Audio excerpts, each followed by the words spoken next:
the so-called shareholders, the so-called investors, उनके इशारे पर आज एलआईसी को बर्बाद करने की कोशिश हो रही है।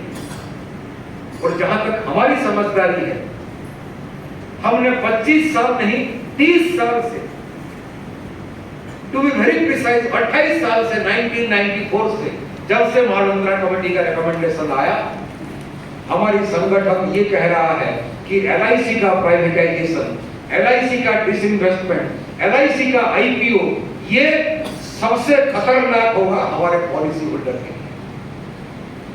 और आज एलआईसी अगर इतने महान संस्था में कन्वर्ट हो पाया है, ये इसीलिए नहीं हो पाया है कि मोदी जी हमारे प्रधानमंत्री।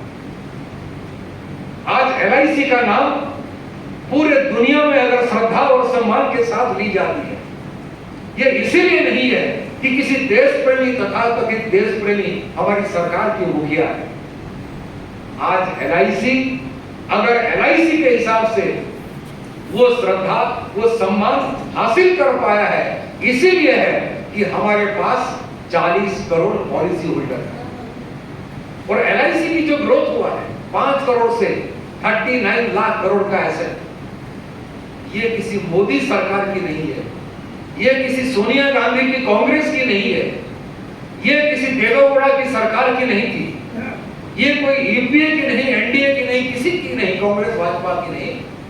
हम गर्व से कह सकते हैं, हम गर्व करना चाहेंगे हमारे पॉलिसी होल्डर को, जिन्होंने आज से 65 साल पूर्व एलआईसी को बनाया, अपना पैसा, अपना बचत, अपना सेविंग्स एलआईसी के पास रखा और एलआईसी को 5 करोड़ से आज 39 लाख करोड़ में कन्वर्ट किए। ये जो ग्रोथ हुआ है, ये जो विकास हुआ है, एलआईसी का जो एक्सपांशन हुआ है, ये growth, this development, this expansion has been funded by the humble policy holder of the Life Insurance Corporation. नहीं तो एरा गैरा रद्दू खैरा इंस्टीट्यूशन अगर एलआईसी होता तो आप मुझे बताइए कॉमरेड, टाटा कंपनी जब प्रॉफिट कमाती है, उसका प्रॉफिट किसको दिया जाता है? कौन देता है प्रॉफिट? आपको मिलता है? किसको दिया जाता है? टाटा को दिया जाता है। बिरला का कोई कंपनी अगर प्रॉफिट कमाएगा तो प्रॉफिट किसको दिया जाता है? मालिक बिरला। अब हमारे अदानी भाई जो 1 साल के अंदर मोदी जी की राज में अपना संपदा को $9 बिलियन से $81 बिलियन कर दिए हैं, उनका मुनाफा कोड ऐस कर रहा है लेकर के खुद अदानी भाई।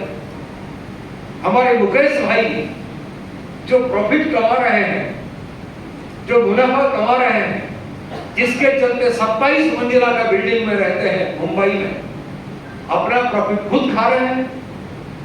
हम पूछना चाहते हैं, एलआईसी को जब बनाया गया तो मूल पूंजी कौन दिया था? भारत सरकार ने दी थी 5 करोड़। भारत सरकार ने मूल पूंजी 5 करोड़ दी थी जब बनाया गया एलआईसी को। लेकिन ऐसा क्यों होता है, एलआईसी जब प्रॉफिट कमाती है या सरप्लस कमाती है, उस सरप्लस का 95% यानी overwhelming percentage of the surplus पैसा जो दिया है वो सरकार को नहीं दी जाती है, 95% दी जाती है हमारी पॉलिसी होल्डर। क्यों? इसका मतलब है कि जब एलआईसी को बनाया गया, LIC was conceptualised as a special public sector. LIC को एक म्यूचुअल फंड सोसाइटी जैसा परिकल्पना की। जो पॉलिसी होल्डर हैं उनको मालिक के हिसाब से विजुअलाइज किया गया और उस मालिक का हित को साधन करने के लिए एक मैनेजर अपॉइंट किया गया। उस मैनेजर का नाम है गवर्नमेंट ऑफ इंडिया। इसलिए दूसरे कॉर्पोरेट एंटिटी जैसा, दूसरे कोई कॉर्पोरेट घराने जैसा एलआईसी नहीं है। ये सरप्लस डिस्ट्रीब्यूशन का फॉर्मूला को अगर देखेंगे, इस सरप्लस डिस्ट्रीब्यूशन फॉर्मूला के तहत अगर एलआईसी का कोई असल मालिक है, वो मालिक है एलआईसी का पॉलिसी होल्डर। आज लेकिन जब हमारे प्रधानमंत्री विदेश में जाकर के ये भाषण ठोकते हैं कि India is the mother of all democracy, उस व्यक्ति के नेतृत्व में उनकी जो सरकार है, एलआईसी का जो असल मालिक है पॉलिसी होल्डर, उसको अंधेरे में रखते हुए, उनको गुमराह करते हुए, उसी के नाम पर मालिक को गुमराह करते हुए एलआईसी को बेचने की साजिश कर रही है। इसका विरोध होना चाहिए, नहीं विरोध होना चाहिए। और आज नहीं, 30 साल पहले, 25 साल पहले एआईए ने जो तर्क दे रहा था कि क्यों एलआईसी का निजीकरण नहीं होना चाहिए, क्यों एलआईसी का डिसइन्वेस्टमेंट नहीं होना चाहिए, जो तर्क आज से 25 साल पहले हमने दे रहे थे, आज हमारी डर, हमारी apprehensions to a great extent ये सच में परिणत हो गया है। आप अगर एलआईसी मैनेजमेंट जो draft red herring prospectus file किया है सेबी के पास, उसको अगर पढ़ेंगे आपको लगेगा कि एआईए का पूर्वानुमान कितना करेक्ट था। आज से 25 साल पहले हमने क्या कहा था? हम ये कहा करते थे एलआईसी का अगर डिसइन्वेस्टमेंट हो जाएगा, प्राइवेटाइजेशन अगर हो जाता है, सबसे बड़ा नुकसान होगा एलआईसी का असल मालिक एलआईसी का पॉलिसी होल्डर। और आज आईपीओ आने से पहले, शेयर बेचने की प्रक्रिया शुरू होने से पहले जो draft red herring prospectus LIC ने फाइल किया है सेबी के पास, उसमें साफ तौर पर कहा है कि आज तक एलआईसी का सरप्लस का 95% उसका पॉलिसी होल्डर को दिया जाता था। अब 95 को कम करते हुए मात्र 90% पॉलिसी होल्डर को दी जाएगी। ये जो 5% का बोनस कम होगा, ये नुकसान किसको होगा? वही पॉलिसी होल्डर जो एलआईसी का सच्चाई में मालिक है। So the real owner of the LIC, they are being shortchanged in the name of promoting reforms in the public sector insurance organization LIC। आज तक एलआईसी जो पॉलिसी बेचती थी, अब तमाम लोग जानते हैं, हम लोग 2 किस्म के पॉलिसी बेचते थे। एक पॉलिसी को कहा जाता है पार्टिसिपेटिंग पॉलिसी, दूसरा किस्म का पॉलिसी जो टर्म एश्योरेंस है उसको कहा जाता है नॉन पार्टिसिपेटिंग पॉलिसी। दोनों को इन्वेस्ट करने के बाद जो रिटर्न मिलता था एलआईसी को, उस कुल रिटर्न, टोटल रिटर्न का 95% पॉलिसी होल्डर को बोनस के हिसाब से दिया जाता है। अब शेयर बेचा नहीं गया है, there was only one life fund, एक सिंगल लाइफ फंड हुआ करता था। अब जो लोग शेयर खरीदने वाले हैं, शेयर खरीदने से पहले वो भारत सरकार को ताकीद कर रहे हैं कि तुम्हारा जो नॉन पार्टिसिपेटिंग पॉलिसी है उसमें जो रिटर्न मिल रहा है तुम्हें, वो पैसा पॉलिसी होल्डर को नहीं मिलना चाहिए। और अब participating policy, non participating policy को अलग कर दिया गया, दोनों को 2 हिस्से में बांट दिया गया। जो एक लाइफ फंड हुआ करता था उसको 2 लाइफ फंड कर दिया गया और पॉलिसी होल्डर को टोटल फंड से 95% मिलता था। अब जो नॉन पार्टिसिपेटिंग पॉलिसी है उसमें से एक पैसा भी मिलने वाला नहीं है, बाकी जो पार्टिसिपेटिंग पॉलिसी है वहां से केवल 90% मिलेगा, 95% नहीं मिलेगा। यानी 2 तरह का लॉस हमारे पॉलिसी होल्डर, 2 नुकसान। एक है 95 से 95% का नुकसान। और अगर 100 रुपया से 95 मिलता था, अब 100 रुपया से 95 नहीं मिलेगा, अब 88 रुपया से 87 रुपया से 90% उस पॉलिसी होल्डर को मिलेगा। और जब हम ये कैंपेन कर रहे हैं पूरे भारतवर्ष के पैमाने पर, हमारे वित्त मंत्री साहिबा हमारे ऊपर बहुत नाराज है। वो कह रहे हैं ये बीमा कर्मचारी एआईए के बैनर तले हमारे पॉलिसी होल्डर को गुमराह कर। आप अगर सुने होंगे टेलीविजन में वित्त मंत्री, फाइनेंस मिनिस्टर को, वो कह रही है और ठीक है बोनस का कुछ नुकसान तो होगा, लेकिन बोनस में जो नुकसान होने वाला है जब वो शेयर खरीद लेंगे एलआईसी का, जब शेयर होल्डर बन जाएंगे, वो केवल पॉलिसी होल्डर नहीं रहेंगे, वो मालिक बन जाएंगे। होल्डर को रहेंगे कितने % शेयर रिजर्व रखी गई है पॉलिसी होल्डर के लिए कॉर्पोरेट? 10% है। 10% शेयर पॉलिसी होल्डर के लिए रिजर्व रखा गया है। आप मुझे बताइए, मैं बहुत कमजोर हूं मैथमेटिक्स में। एलआईसी में 40 करोड़ पॉलिसी होल्डर है, 40 करोड़, यानी 40 करोड़ में से 10% के लिए शेयर रिजर्व रखा जाएगा। अब कितने शेयर बेचने की कोशिश हो रही है? 31 करोड़ शेयर, 31.6 करोड़। उसका 10% अगर रिजर्व रखा जाएगा, कितना शेयर हो रहा है 31 करोड़ का? 3.1 करोड़। इसका मतलब है हर पॉलिसी होल्डर केवल मात्र एक ही शेयर बेचा जाएगा, क्योंकि कभी नहीं होता है। 10-20 शेयर तो देंगे ना एक पॉलिसी होल्डर को, लेकिन पर आर्गुमेंट से हर पॉलिसी होल्डर को मात्र एक ही शेयर अगर बेचेंगे तो ज्यादा से ज्यादा 3.1 करोड़ पॉलिसी होल्डर को शेयर मिल जाएगा। तो फाइनेंस मिनिस्टर आपको उल्लू बनाने की कोशिश कर रही है, देश की जनता को उल्लू बनाने की कोशिश कर रही है कि 3 करोड़ पॉलिसी होल्डर को अगर एक पॉलिसी बेचेंगे उनको जो फायदा होगा, बाकी जो 37 करोड़ पॉलिसी होल्डर है उनको जो नुकसान होगा, उस नुकसान से ये फायदा है। यही है न्यू इकोनॉमी, यही है न्यू इंडिया। और ये जो लूट मचाया जा रहा है पॉलिसी होल्डर के नाम पर, हम बीमा कर्मचारी, हम LIC के एजेंट, हम LIC के विकास अधिकारी, हम LIC के क्लास 1 ऑफिसर, हम तमाम लोग ये सवाल करना चाहते हैं, why the hell you are doing this? And we are very happy.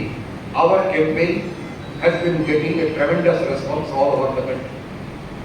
और शायद यही वजह है कि नव उदारवादी आर्थिक नीति के दौर में भी एक छोटा सा ट्रेड यूनियन होते हुए भी, क्योंकि हमारे बीमा धारक हमारे संघर्ष में हमें भरपूर मदद किए हैं, इंडिया की रूलिंग क्लास की हर कोशिश के बावजूद,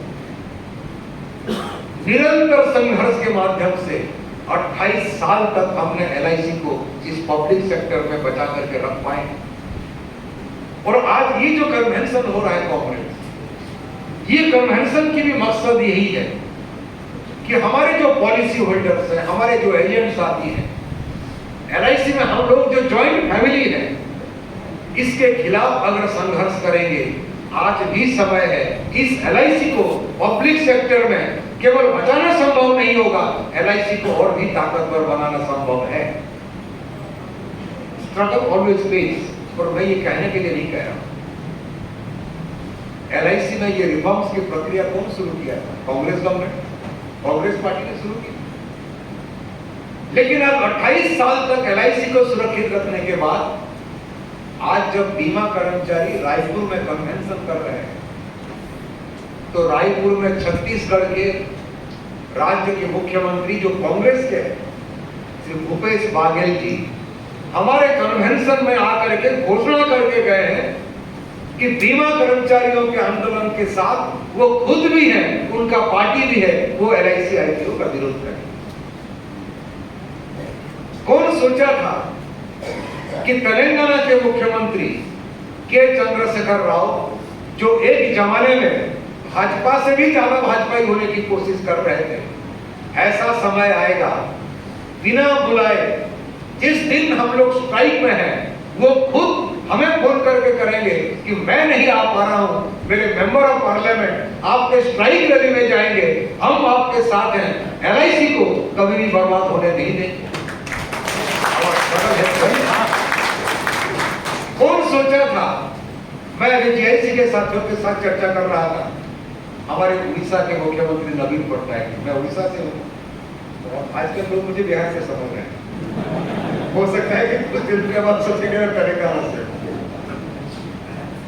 तो मजाक में पहले सवाल करते हैं, तो आप तो उड़ीसा से, आपके मुख्यमंत्री बहुत अच्छे हैं। तो मैंने कहा बहुत अच्छे मुख्यमंत्री हैं, वो हर साल प्रिय उड़िया का अवार्ड मिलता है, टेलीविजन चैनल है, फेवरेट उड़िया को, और मैं 10-12 साल से ट्रैक कर रहा हूँ इनवेरिएबली नवीन पटनायक जी को प्रिय उड़िया का अवार्ड मिलता है। उड़िया का एक भी शब्द नहीं जानते हैं, और वो जब उड़िया बोलना शुरू करते हैं लोग उनका चुटकुला बनाते हैं। He is the best Udiya, almost with unfailing regularity. और नवीन पटनायक जी को आप कुछ भी सवाल कीजिए, आप देखिए होंगे, उनको अगर पूछा जाएगा प्रेसिडेंशियल इलेक्शन में आपका स्टैंड क्या होगा, उनका स्टैंड है we are seized upon the issue. Our party is examining the issue in all its ramifications. We will take the appropriate decision at the appropriate time in the best interest of the people of Orissa. आप उनको पूछिए कि bank निजीकरण के बारे में आपका क्या राय है, जनरल इंश्योरेंस को बिकने के इशू में आपका क्या राय है। नवीन पटनायक जी का स्ट्रॉन्ग रिप्लाई है, our party is examining the issue in all its ramifications, we will take the issue, we will take the appropriate call at the appropriate time in the best interest of the people of Odisha. Naveen Patnaik ji को जाकर के ये पूछिए, जो कौवा होता है ना, क्रो, वो देखने में काला है या गोरा है, तो जरूर वो कहेंगे our party is examining the issue, we will take the appropriate decision at the appropriate time in the best interest of the people of Odisha. लेकिन हमारी आंदोलन का ताकत का अंदाजा लगाइए कौन है। जहां तक LIC का सवाल है, वही नवीन पटनायक, वही बीजेडी भी ये कहने के लिए मजबूर है, to help with the government of India, we don't want the disinvestment of the life insurance of. और क्योंकि हम बीमा कर्मचारी ये मानते हैं कि ये LIC किसी सरकार की नहीं है, ये LIC किसी कांग्रेस, किसी भाजपा की नहीं है, ये LIC किसी राहुल गांधी, सोनिया गांधी, नरेंद्र मोदी, अमित शाह, ममता बनर्जी की नहीं है। ये LIC हमारे 40 करोड़ पॉलिसी होल्डर का इंस्टीट्यूशन है और हम हैं उसकी सेनानी। जो दुष्यंत कुमार कहते हैं, कलम के सिपाही अगर सो गए, वतन के सिपाही वतन बेच देंगे। जो हम कलम के सिपाही हैं, हम ये समझते हैं ये हमारी रिस्पॉन्सिबिलिटी है, हमारी फर्ज बनती है। जिस उद्योग ने हमें रोजी रोटी दे रखी है 65 साल से, उस उद्योग को, उस पॉलिसी होल्डर के स्वार्थ के हिसाब से इसको सुरक्षित रखना है, इसको महफूज रखना है। हम कर रहे हैं उस काम। अभी केरला में 13 मार्च को कन्वेंशन हुआ था, जैसा आज यहाँ हुआ, मैं गया था वहां। One had to be there to believe क्या हो रहा था, what was happening on that day. More than 250-300 policy holders were there in that 1500 congregation. और वहां ये तय हुआ है, उस कन्वेंशन ने तय किया है कि LIC को बचाने के लिए, LIC को सुरक्षित रखने के लिए जो संघर्ष होगा, किसी भी कीमत में मोदी सरकार को LIC को बेचने नहीं दी जाएगी।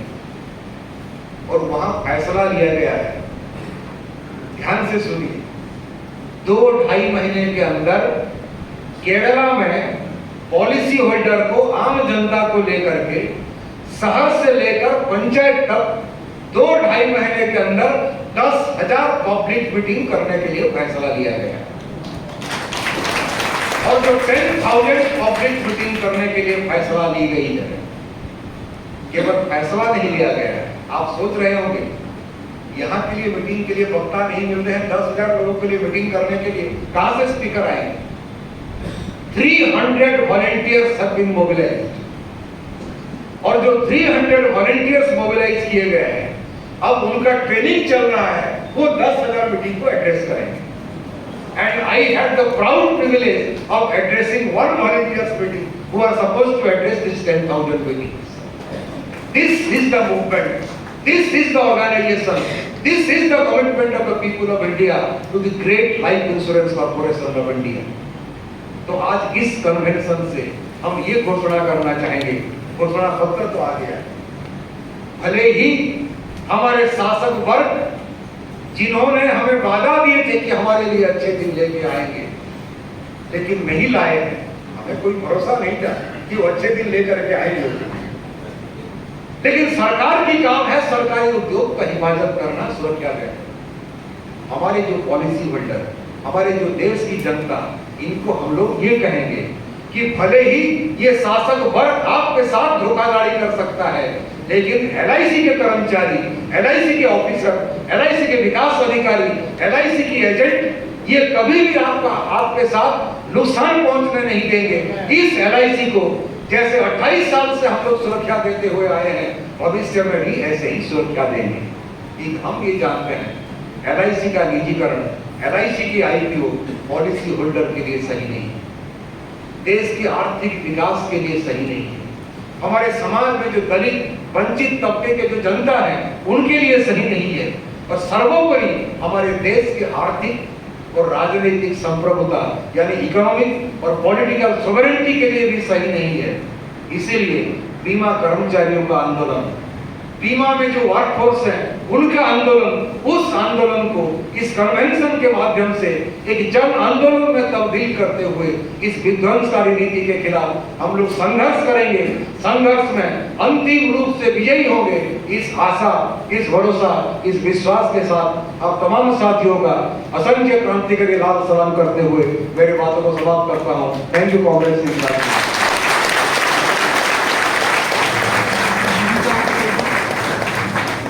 सभी